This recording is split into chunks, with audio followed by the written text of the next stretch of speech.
وَلَمَّا تَوَجَّهَ تِلْقَاءَ مَدْيَنَ قَالَ عَسَىٰ رَبِّي أَن يَهْدِيَنِي سَوَاءَ السَّبِيلِ۔ مصر سے نکل کر جب موسیٰ نے مدین کا رخ کیا تو اس نے کہا، امید ہے کہ میرا رب مجھے ٹھیک راستے پر ڈال دے گا۔ مدین کا رخ کیا۔ بائبل کا بیان اس امر میں قرآن سے متفق ہے کہ حضرت موسیٰ علیہ السلام نے مصر سے نکل کر مدین کا رخ کیا تھا، لیکن تلمود یہ بے سروپا قصہ بیان کرتی ہے کہ حضرت موسیٰ علیہ السلام مصر سے بھاگ کر حبش چلے گئے اور وہاں بادشاہ کے مقرب ہو گئے۔ پھر اس کے مرنے پر لوگوں نے ان کو اپنا بادشاہ بنا لیا اور اس کی بیوہ سے ان کی شادی کر دی۔ 40 سال انہوں نے وہاں حکومت کی، مگر اس پوری مدت میں اپنی حبشی بیوی سے کبھی مقاربت نہ کی۔ 40 سال گزر جانے کے بعد اس عورت نے حبش کے باشندوں سے شکایت کی کہ اس شخص نے آج تک نہ تو مجھ سے زن و شو کا تعلق رکھا ہے اور نہ کبھی حبش کے دیوتاؤں کی پرستش کی ہے۔ اس پر امرائے سلطنت نے انہیں معزول کر کے اور بہت سا مال دے کر ملک سے بہترام رخصت کر دیا۔ تب وہ حبش سے مدین پہنچے اور وہ واقعات پیش آئے جو آگے بیان ہو رہے ہیں۔ اس وقت ان کی عمر 67 سال تھی۔ اس قصے کے بے سروپا ہونے کی ایک کھلی ہوئی دلیل یہ ہے کہ اسی قصے میں یہ بھی بیان ہوا ہے کہ اس زمانے میں اسیریا یعنی شمالی عراق پر حبش کی حکومت تھی، اور اسیریا والوں کی بغاوتیں کچلنے کے لیے حضرت موسیٰ علیہ السلام نے بھی اور ان کے پیشرو بادشاہ نے بھی فوجی چڑھائیاں کی تھیں۔ اب جو شخص بھی تاریخ و جغرافیہ سے کوئی واقفیت رکھتا ہو وہ نقشے پر ایک نگاہ ڈال کر دیکھ سکتا ہے کہ اسیریا پر حبش کا تسلط اور حبشی فوج کا حملہ یا تو اس صورت میں ہو سکتا تھا کہ مصر اور فلسطین و شام پر اس کا قبضہ ہوتا، یا پورا ملک عرب اس کے زیر نگیں ہوتا، یا پھر حبش کا بیڑا ایسا زبردست ہوتا کہ وہ بحر ہند اور خلیج فارس کو عبور کر کے عراق فتح کر لیتا۔ تاریخ اس ذکر سے خالی ہے کہ کبھی حبشیوں کو ان ممالک پر تسلط حاصل ہوا ہو یا ان کی بحری طاقت اتنی زبردست رہی ہو۔ اس سے اندازہ ہوتا ہے کہ بنی اسرائیل کا علم خود اپنی تاریخ کے بارے میں کتنا ناقص تھا، اور قرآن ان کی غلطیوں کی تصحیح کر کے صحیح واقعات کیسی منقع صورت میں پیش کرتا ہے۔ لیکن عیسائی اور یہودی مستشرقین کو یہ کہتے ذرا شرم نہیں آتی کہ قرآن نے یہ قصے بنی اسرائیل سے نقل کر لیے ہیں۔ ٹھیک راستے پر ڈال دے گا، یعنی ایسے راستے پر جس سے میں بخیریت مدین پہنچ جاؤں۔ واضح رہے کہ اس زمانے میں مدین فرعون کی سلطنت سے باہر تھا۔ مصر کی حکومت پورے جزیرے نما سینا پر نہ تھی، بلکہ صرف اس کے مغربی اور جنوبی علاقے تک محدود تھی۔ خلیج عقبہ کے مشرقی اور مغربی سواحل جن پر بنی مدیان آباد تھے مصری اثر و اقتدار سے بالکل آزاد تھے۔ اسی بنا پر حضرت موسیٰ علیہ السلام نے مصر سے نکلتے ہی مدین کا رخ کیا تھا، کیونکہ قریب ترین آزاد اور آباد علاقہ وہی تھا۔ لیکن وہاں جانے کے لیے انہیں گزرنا بہرحال مصر کے مقبوضہ علاقوں ہی سے تھا، اور مصر کی پولیس اور فوجی چوکیوں سے بچ کر نکلنا تھا۔ اسی لیے انہوں نے اللہ سے دعا کی کہ مجھے ایسے راستے پر ڈال دے جس سے میں صحیح و سلامت مدین پہنچ جاؤں۔ وَلَمَّا وَرَدَ مَاءَ مَدْيَنَ وَجَدَ عَلَيْهِ أُمَّةً مِّنَ النَّاسِ يَسْقُونَ وَوَجَدَ مِن دُونِهِمُ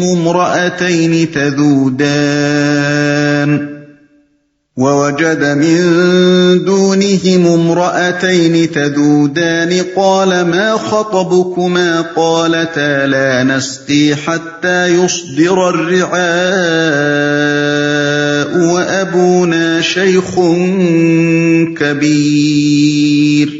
اور جب وہ مدین کے کنویں پر پہنچا تو اس نے دیکھا کہ بہت سے لوگ اپنے جانوروں کو پانی پلا رہے ہیں، اور ان سے الگ ایک طرف 2 عورتیں اپنے جانوروں کو روک رہی ہیں۔ موسیٰ نے ان عورتوں سے پوچھا، تمہیں کیا پریشانی ہے؟ انہوں نے کہا، ہم اپنے جانوروں کو پانی نہیں پلا سکتی جب تک یہ چرواہے اپنے جانور نہ نکال لے جائیں، اور ہمارے والد ایک بہت بوڑھے آدمی ہیں۔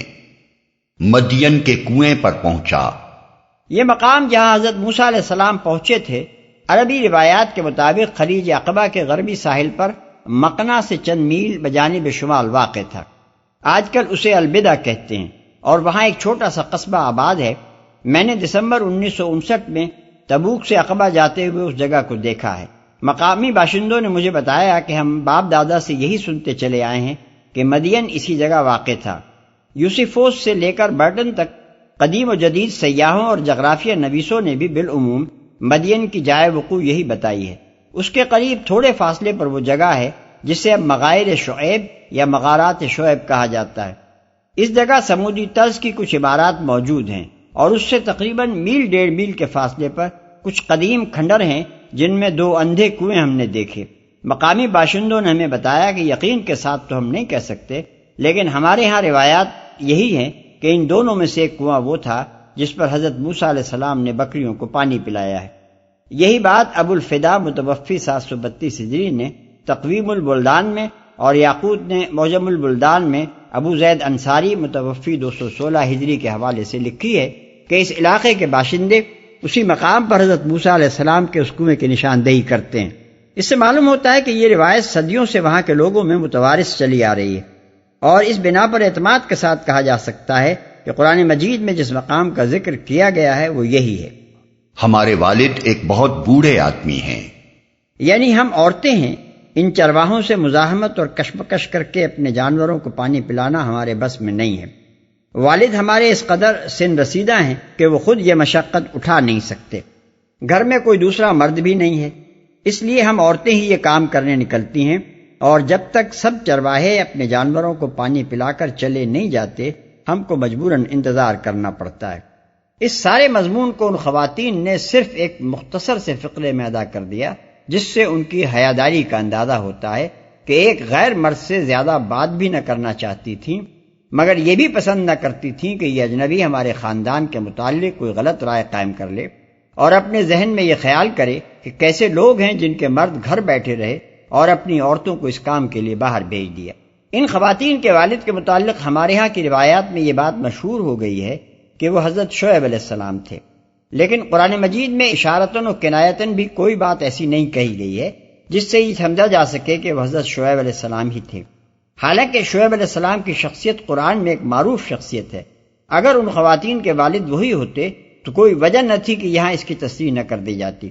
بلا شبہ بعض حدیث میں ان کے نام کی تصریح ملتی ہے، لیکن علامہ ابن جریر اور ابن کثیر دونوں اس پر متفق ہیں کہ ان میں سے کسی کی سند بھی صحیح نہیں ہے۔ اسی لیے ابن عباس، حسن بصری، ابو عبیدہ اور سعید بن جبیر جیسے اکابر مفسرین نے بنی اسرائیل کی روایات پر اعتماد کر کے ان بزرگ کے وہی نام بتائے ہیں جو تلمود وغیرہ میں آئے ہیں، ورنہ ظاہر ہے کہ اگر نبی صلی اللہ علیہ وسلم سے اس میں شعیب کی تصریح منقول ہوتی تو یہ حضرات کوئی دوسرا نام نہ لے سکتے تھے۔ بائبل میں ایک جگہ ان بزرگ کا نام روائیل اور دوسری جگہ یترو بیان کیا گیا ہے اور بتایا گیا ہے کہ وہ مدین کے کاہن تھے۔ خروج باب 2 آیت 16 اور 18، باب 3 آیت 1، باب 18 آیت 5۔ تلمودی لٹریچر میں روائیل، یترو اور حباب 3 مختلف نام بتائے گئے ہیں۔ موجودہ زمانے کے علماء یہود کا خیال ہے کہ یترو ہس ایکسیلنسی کا معنی لقب تھا اور اصل نام روائیل یا حباب تھا۔ اسی طرح لفظ کاہن یعنی کوہن میدیان کی تشریح میں بھی علماء یہود کے درمیان اختلاف ہے، بعض اس کو پروہت یعنی پریسٹ کا ہم معنی بتاتے ہیں اور بعض رئیس یا امیر یعنی پرنس کا۔ تلمود میں ان کے جو حالات بیان کیے گئے ہیں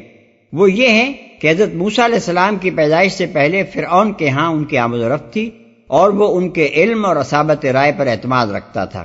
مگر جب بنی اسرائیل کا استحصال کرنے کے لیے مصر کی شاہی کونسل میں مشورے ہونے لگے اور ان کے لڑکوں کو پیدا ہوتے ہی قتل کر دینے کا فیصلہ کیا گیا تو انہوں نے فرعون کو اس غلط کام سے روکنے کی کوشش کی، اسے اس ظلم کے برے نتائج سے ڈرایا اور رائے دی کہ اگر ان لوگوں کا وجود آپ کے لیے ناقابل برداشت ہے تو انہیں ان کے باپ دادا کے ملک کنعان کی طرف نکال دیجیے۔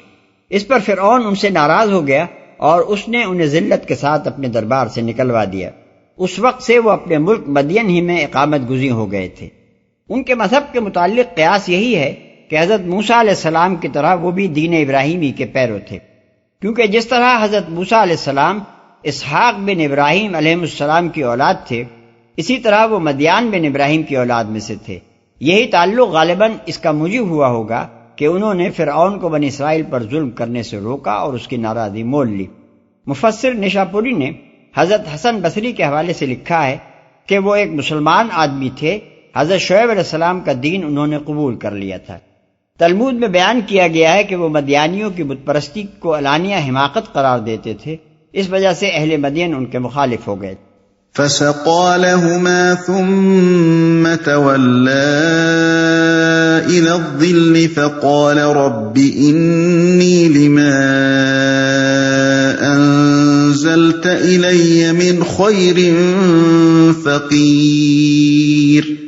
یہ سن کر موسیٰ نے ان کے جانوروں کو پانی پلا دیا، پھر ایک سائے کی جگہ جا بیٹھا اور بولا، پروردگار جو خیر بھی تو مجھ پر نازل کر دے میں اس کا محتاج ہوں۔ فجاءته إحداهما تمشي على استحياء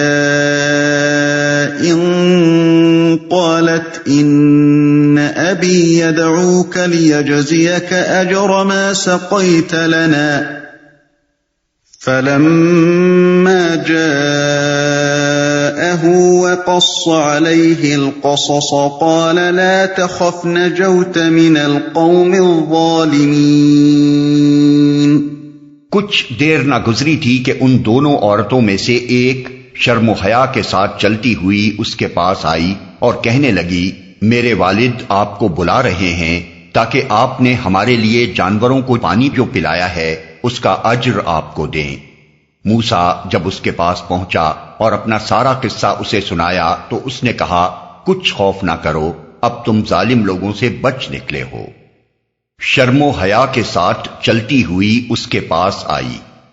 حضرت عمر رضی اللہ عنہ نے اس فقرے کی یہ تشریح کی ہے کہ وہ شرم و حیا کے ساتھ چلتی ہوئی اپنا منہ گھونگھٹ سے چھپائے ہوئے آئی، ان بے باک عورتوں کی طرح درانہ نہیں چلی آئی جو ہر طرف نکل جاتی اور ہر جگہ جا گھستی ہیں۔ اس مضمون کی متعدد روایات سعید بن منصور، ابن جریر، ابن ابی حاتم اور ابن المنذر نے معتبر سندوں کے ساتھ حضرت عمر رضی اللہ عنہ سے نقل کی ہیں۔ اس سے صاف معلوم ہوتا ہے کہ صحابہ کرام رضوان اللہ تعالی علیہم اجمعین کے عہد میں حیاداری کا اسلامی تصور جو قرآن اور نبی صلی اللہ علیہ وسلم کی تعلیم و تربیت سے ان بزرگوں نے سمجھا تھا، چہرے کو اجنبیوں کے سامنے کھولے پھرنے اور گھر سے باہر بے باکانہ چلت پھرت دکھانے کے قطعاً خلاف تھا۔ حضرت عمر رضی اللہ عنہ صاف الفاظ میں یہاں چہرہ ڈھانکنے کو حیا کی علامت اور اسے اجانب کے سامنے کھولنے کو بے حیائی قرار دے رہے ہیں۔ اس کا اجر آپ کو دیں۔ یہ بات بھی شرم و حیا ہی کی وجہ سے انہوں نے کہی، کیونکہ ایک غیر مرد کے پاس اکیلی جگہ آنے کی کوئی معقول وجہ بتانی ضروری تھی، ورنہ ظاہر ہے کہ ایک شریف آدمی نے اگر عورت ذات کو پریشانی میں مبتلا دیکھ کر اس کی کوئی مدد کی ہو تو اس کا بدلہ دینے کے لیے کہنا کوئی اچھی بات نہ تھی، اور پھر اس بدلے کا نام سن لینے کے باوجود حضرت موسیٰ علیہ السلام جیسے عالی ظرف انسان کا چل پڑنا یہ ظاہر کرتا ہے کہ وہ اس وقت انتہائی اضطرار کی حالت میں تھے، بے سر و سامانی کے عالم میں یکایک مصر سے نکل کھڑے ہوئے تھے، مدین تک کم از کم 8 دن میں پہنچے ہوں گے، بھوک پیاس اور سفر کی تکان سے برا حال ہوگا، اور سب سے بڑھ کر یہ فکر ہوگی کہ اس دیار غیر میں کوئی ٹھکانہ میسر آئے اور کوئی ایسا ہمدرد ملے جس کی پناہ میں رہ سکیں۔ اسی مجبوری کی وجہ سے یہ لفظ سن لینے کے باوجود کہ اس ذرا سی خدمت کا اجر دینے کے لیے بلایا جا رہا ہے، حضرت موسیٰ علیہ السلام نے جانے میں تامل نہ کیا۔ انہوں نے خیال فرمایا ہوگا کہ خدا سے ابھی ابھی جو دعا میں نے مانگی ہے اسے پورا کرنے کا یہ سامان خدا ہی کی طرف سے ہوا ہے، اس لیے اب خوامخواہ خودداری کا مظاہرہ کر کے اپنے رب کے فراہم کردہ سامان میزبانی کو ٹھکرانا مناسب نہیں ہے۔ قالت احداهما يا ابت استأجره ان خير من استأجرت القوي الامين۔ ان دونوں عورتوں میں سے ایک نے اپنے باپ سے کہا، ابا جان اس شخص کو نوکر رکھ لیجئے، بہترین آدمی جسے آپ ملازم رکھیں وہی ہو سکتا ہے جو مضبوط اور امانت دار ہو۔ ضروری نہیں کہ یہ بات لڑکی نے اپنے باپ سے حضرت موسیٰ علیہ السلام کی پہلی ملاقات کے وقت ہی کہہ دی ہو، اغلب یہ ہے کہ اس کے والد نے اجنبی مسافر کو 1-2 روز اپنے پاس ٹھہرا لیا ہوگا اور اس دوران میں کسی وقت بیٹی نے باپ کو یہ مشورہ دیا ہوگا۔ اس مشورے کا مطلب یہ تھا کہ آپ کی کبرسینی کے باعث مجبوراً ہم لڑکیوں کو کام کے لیے نکلنا پڑتا ہے،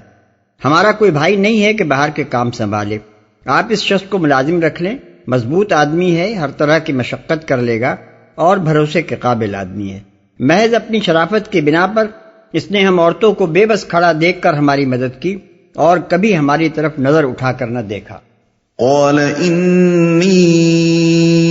اريد ان انكحك احدى ابنتي هاتين على ان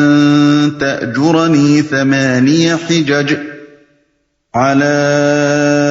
أن تأجرني 8 حجج فإن أتممت 10 فمن عندك وما أريد أن أشق عليك ستجدني إن شاء الله من الصالحين۔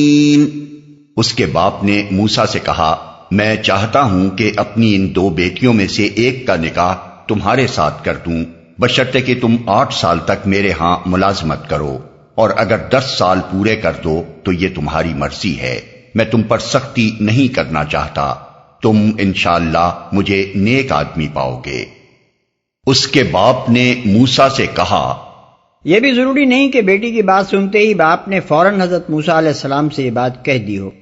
قیاس چاہتا ہے کہ انہوں نے بیٹی کے مشورے پر غور کرنے کے بعد یہ رائے قائم کی ہوگی کہ آدمی شریف صحیح، مگر جوان بیٹیوں کے گھر میں ایک جوان تندرست و توانا آدمی کو یوں ہی ملازم رکھ چھوڑنا مناسب نہیں ہے۔ جب یہ شریف، تعلیم یافتہ، مہذب اور خاندانی آدمی ہے، جیسا کہ حضرت موسیٰ علیہ السلام کا قصہ سن کر انہیں معلوم ہو چکا ہوگا، تو کیوں نہ اسے داماد بنا کر ہی گھر میں رکھا جائے۔ اس رائے پر پہنچنے کے بعد انہوں نے کسی مناسب وقت پر حضرت موسیٰ علیہ السلام سے یہ بات کہی ہوگی۔ یہاں پھر بنی اسرائیل کی ایک کرم فرمائی ملاحظہ ہو جو انہوں نے اپنے جلیل القدر نبی، اپنے سب سے بڑے محسن اور قومی ہیرو پر کی ہے۔ تلمود میں کہا گیا ہے کہ موسیٰ روائیل کے ہاں رہنے لگے اور وہ اپنے میزبان کی بیٹی صفورہ پر نظر عنایت رکھتے تھے، یہاں تک کہ آخر کار انہوں نے اس سے بیاہ کر لیا۔ ایک اور یہودی روایت جو جیوش انسائکلوپیڈیا میں نقل کی گئی ہے یہ ہے کہ حضرت موسیٰ علیہ السلام نے جب یترو کو اپنا سارا ماجرا سنایا تو اس نے سمجھ لیا کہ یہی وہ شخص ہے جس کے ہاتھوں فرعون کی سلطنت تباہ ہونے کی پیش گوئیاں کی گئی تھیں، اس لیے اس نے فوراً حضرت موسیٰ علیہ السلام کو قید کر لیا تاکہ انہیں فرعون کے حوالے کر کے انعام حاصل کرے۔ 7 یا 10 سال تک وہ اس کی قید میں رہے۔ ایک تاریک تہ خانہ تھا جس میں وہ بند تھے، مگر یترو کی بیٹی زفورہ یا صفورہ جس سے کنویں پر ان کی پہلی ملاقات ہوئی تھی، چپکے ان سے قید خانے میں ملتی رہی اور انہیں کھانا پانی بھی پہنچاتی رہی۔ ان دونوں میں شادی کی خفیہ قرارداد ہو چکی تھی۔ 7 یا 10 سال کے بعد زفورہ نے اپنے باپ سے کہا کہ اتنی مدت ہوئی آپ نے ایک شخص کو قید میں ڈال دیا تھا اور پھر اس کی خبر تک نہ لی، اب تک اسے مر جانا چاہیے تھا، لیکن اگر وہ اب بھی زندہ ہو تو ضرور کوئی خدا رسیدہ آدمی ہے۔ یترو اس کی یہ بات سن کر جب قید خانے میں گیا تو حضرت موسیٰ علیہ السلام کو زندہ دیکھ کر اسے یقین ہو گیا کہ وہ معجزے سے زندہ ہیں، تب اس نے زفورہ سے ان کی شادی کر دی۔ جو مغربی مستشرقین قرآنی قصوں کے ماخذ ڈھونڈتے پھرتے ہیں انہیں کہیں یہ کھلا فرق بھی نظر آتا ہے جو قرآن کے بیان اور اسرائیلی روایات میں پایا جاتا ہے۔ قال ذلك بيني وبينك أيما الأجلين قضيت فلا عدوان علي والله على ما نقول وكيل۔ موسیٰ نے جواب دیا، یہ بات میرے اور آپ کے درمیان طے ہو گئی، ان دونوں مدتوں میں سے جو بھی میں پوری کر دوں اس کے بعد پھر کوئی زیادتی مجھ پر نہ ہو، اور جو کچھ قول و قرار ہم کر رہے ہیں اللہ اس پر نگہبان ہے۔ بعض لوگوں نے حضرت موسیٰ علیہ السلام اور لڑکی کے والد کی اس گفتگو کو نکاح کا ایجاب و قبول سمجھ لیا ہے اور یہ بحث چھیڑ دی ہے کہ آیا باپ کی خدمت بیٹی کے نکاح کا مہر قرار پا سکتی ہے اور کیا عقد نکاح میں اس طرح کی خارجی شرائط شامل ہو سکتی ہیں، حالانکہ آیات زیر بحث کی عبارت سے خود ہی یہ بات ظاہر ہو رہی ہے کہ یہ عقد نکاح نہ تھا بلکہ وہ ابتدائی بات چیت تھی جو نکاح سے پہلے تجویز نکاح کے سلسلے میں بالعموم دنیا میں ہوا کرتی ہے۔ آخر یہ نکاح کا ایجاب و قبول کیسے ہو سکتا ہے جبکہ یہ تعین بھی اس میں نہ کیا گیا تھا کہ دونوں لڑکیوں میں سے کون سی نکاح میں دی جا رہی ہے؟ اس گفتگو کا محاصل تو صرف یہ تھا کہ لڑکی کے باپ نے کہا میں اپنی لڑکیوں میں سے ایک کا نکاح تم سے کر دینے کے لیے تیار ہوں بشرطے کہ تم اس سے وعدہ کرو کہ 8-10 سال میرے ہاں رہ کر میرے گھر کے کام کاج میں میرا ہاتھ بٹاؤ گے، کیونکہ اس رشتے سے میری اصل غرض یہی ہے کہ میں ایک بوڑھا آدمی ہوں، کوئی بیٹا میرے ہاں نہیں ہے جو میری جائیداد کا انتظام سنبھالے، لڑکیاں ہی لڑکیاں ہیں جنہیں مجبوراً باہر نکالتا ہوں، میں چاہتا ہوں کہ داماد میرا دست و بازو بن کر رہے، یہ ذمہ داری اگر تم سنبھالنے کے لیے تیار ہو اور شادی کے بعد ہی بیوی کو لے کر چلے جانے کا ارادہ نہ رکھتے ہو تو میں اپنی ایک لڑکی کا نکاح تم سے کر دوں گا۔ حضرت موسیٰ علیہ السلام اس وقت خود ایک ٹھکانے کے طالب تھے، انہوں نے اس تجویز کو قبول کر لیا۔ ظاہر ہے کہ یہ ایک معاہدے کی صورت تھی جو نکاح سے پہلے فریقین میں طے ہوئی تھی۔ اس کے بعد اصل عقد نکاح قاعدے کے مطابق ہوا ہوگا اور اس میں مہر بھی باندھا گیا ہوگا۔ اس عقد میں خطبت کی شرط شامل ہونے کی کوئی وجہ نہ تھی۔